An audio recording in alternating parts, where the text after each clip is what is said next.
Hey, howdy ho, everybody. Happy Sunday morning, August 15th, 2021. This is my 2020. No, sorry, let me get that right. This is my 23rd, 430th day of existence. Yeah, been here 23,430 days. Hard to believe. Made it this long. This is the start of another day of my 65th year. Got a lot of stuff on. A lot of stuff to talk about. Things bother me. Want to say, use this to do a shout out and a happy birthday to some of my Facebook friends and family. Happy birthday, Colton Reed and Ed Rebeck. I don't know if you remember me, Ed. I've been, it's probably back in 1967. I was 9 or 10 years old. We did a trip out to Uncle Stanley's, the Hilltop Hotel, and on the way there and back, we stopped in Buffalo to visit your family. I remember arguing with you. I was 9 or 10 years old. You were what, probably 13, 14, something like that. Which was the better city, New York or Chicago? And that's about my memory of it. And the pathway you had, I think your dad had built for your grandmother that was living with you to, she had a prayer area back in the woods there. It was a long time ago. Happy birthday to both of you. School's starting for everybody, I guess, one way or another. My grandson woke up bumming this morning because it's his last day of no school. He does virtual school, but it's an all-day affair. Virtual school's a great thing, I think. I've learned a lot from it. You know, he goes through a lesson, and the neat thing about it, if you don't get it and don't remember it, you can go back through the lesson again, no matter how many times it takes you to remember it. I think virtual school's a great option. Just wish you did it more as a group instead of an individual thing. The other thing is you can do it as fast as you want, or you can take your time. You know, they require you to do so many hours a week and attend each class so many times. But he's been doing it now, I think, it's probably maybe his 4th year, maybe his 3rd. But each semester he has finished earlier than the pace they want him to be on, which is kind of neat. Actually, this year he got out. He was all done with school probably 3 or 4 weeks before the public schools were. That's pretty neat. I would love that as a kid. Speaking of schools, I'm in Florida. We have a wonderful governor, Ron DeSantis. He's got himself in all kinds of controversy with this mask thing, schools, and COVID.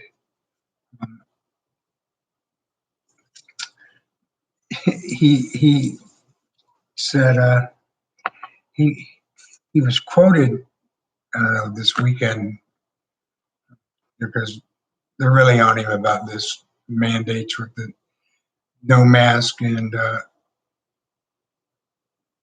we're the state with the highest amount of COVID victims, I guess. Go Bears.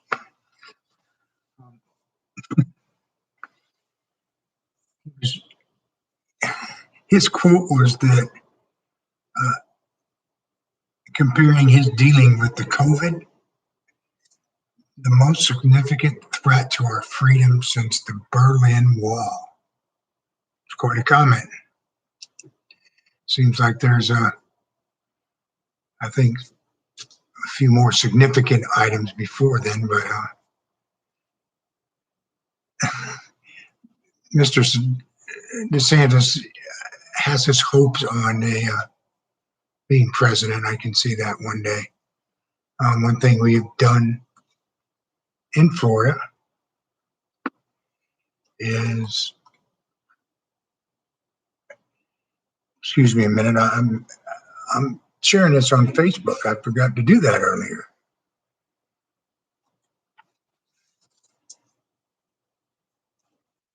So let's go live on Facebook right now.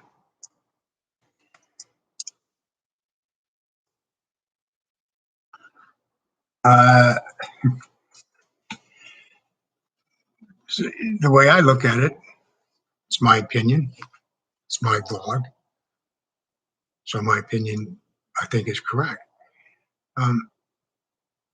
It almost seems like our governor was more concerned with pocketbooks, the deep pocketbooks, the companies and corporations that the people that uh, contribute most to campaigns and influence you to bigger and better things, I guess, are probably business owners. And when we have lockdowns and mandates of can't visit here or there without a mask, controlling that kind of thing, that affects the business owner, which in turn affects how much money I get for my contribution, my campaign contribution. So I think that's what our governor is all about. I don't know. I could be wrong. When the COVID first started and Trump was the president, sure seemed like our governor was a, should I say, kiss ass. All right, that's enough of that. I said no politics being discussed, but I couldn't resist when he compared the threat to freedom to the with COVID, comparing it to the Berlin Wall. I just had to make a comment on that. Started out this morning picking this beautiful little thing, fresh pineapple out of the front yard. Very small, very small.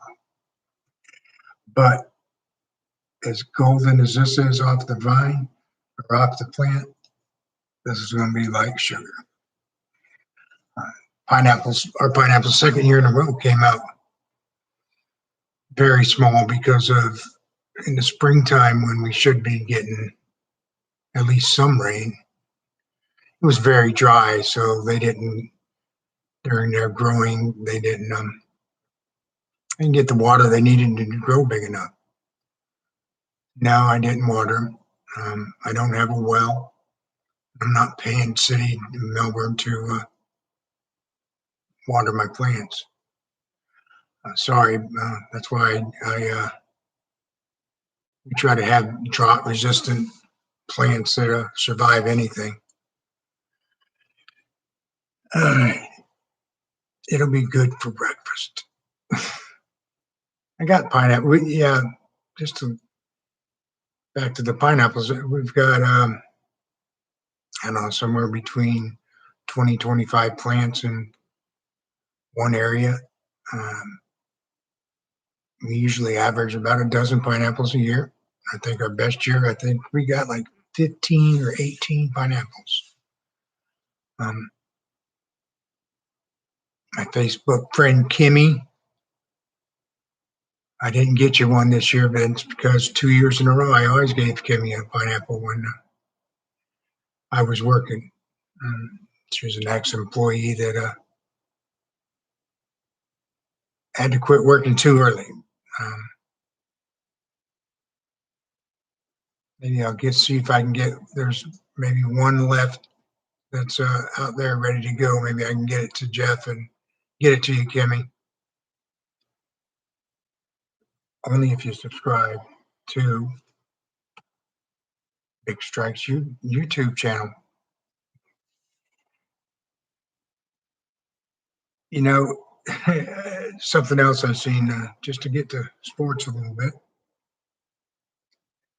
The LA Lakers signed Blake Griffin. How many old guys can they have on the team, or do they need extra guys because these guys need rest too often to I mean, come on.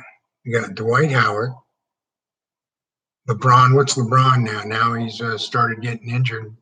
First time in his career, he sat down. What's he, 35, 36 now? Maybe more than that. I don't know. Dwight Howard, Blake Griffin. Who's that? Oh, and I think they got Carmelo Anthony. These guys are all ready for retirement, I think, aren't they? Sure seems like they all been around a long time. Good luck, Lakers. Go Magic.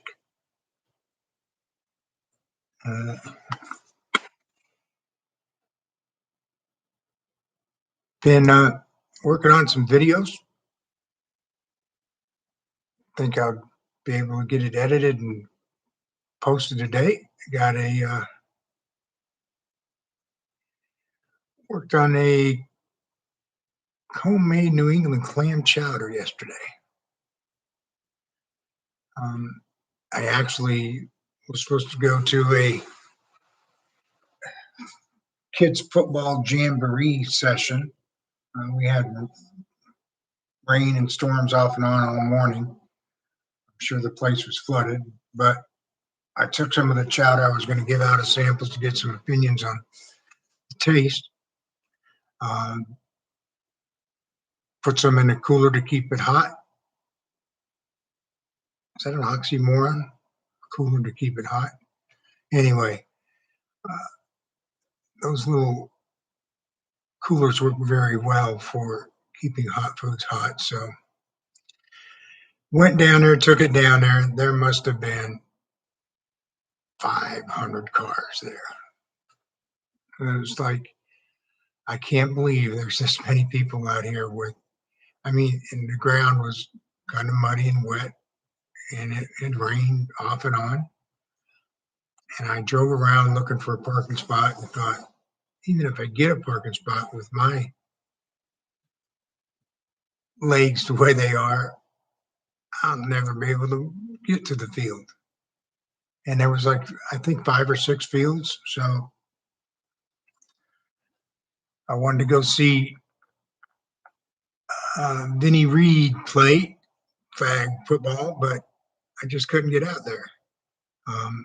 Even if I did find a parking spot close, I wouldn't have been able to wander around all those fields to try to figure out which field they were at.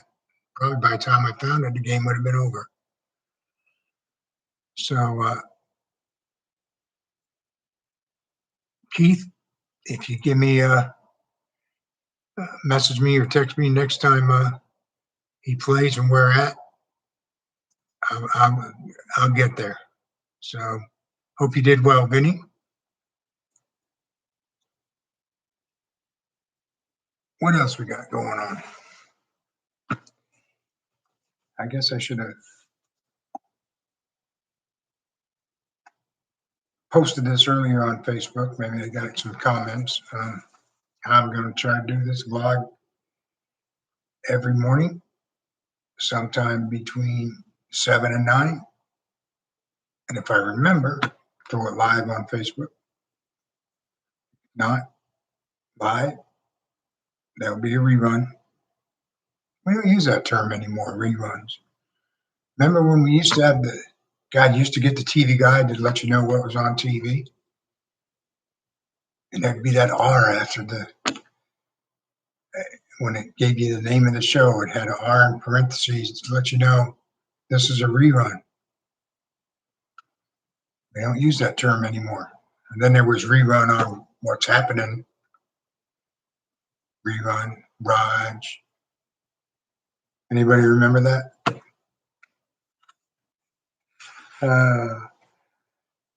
One other thing I want to just give my opinion on. I hear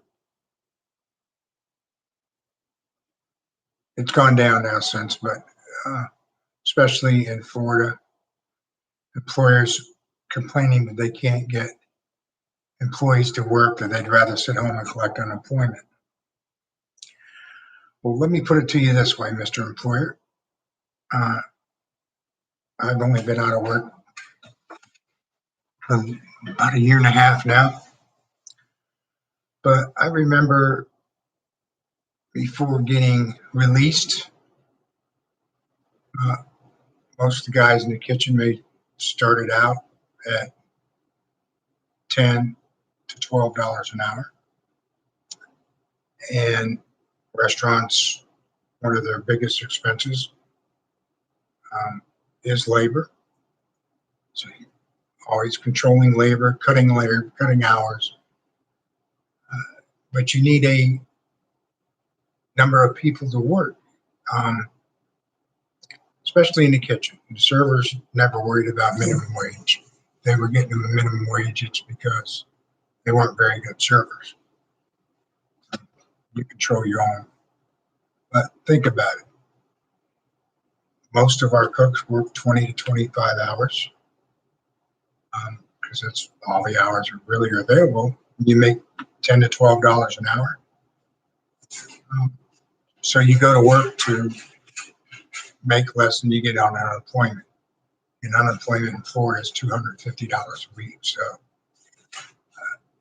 maybe if the employers would give up a little bit more money, or at least the hours, especially in restaurants. I know there's always something to clean in a restaurant. Get her done. We're complaining about people don't want to work.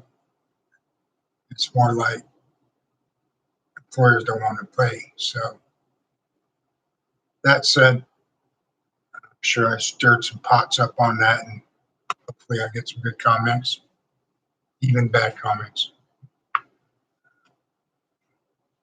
Enjoy your Sunday, and I will talk to you later. Don't forget to subscribe. See ya.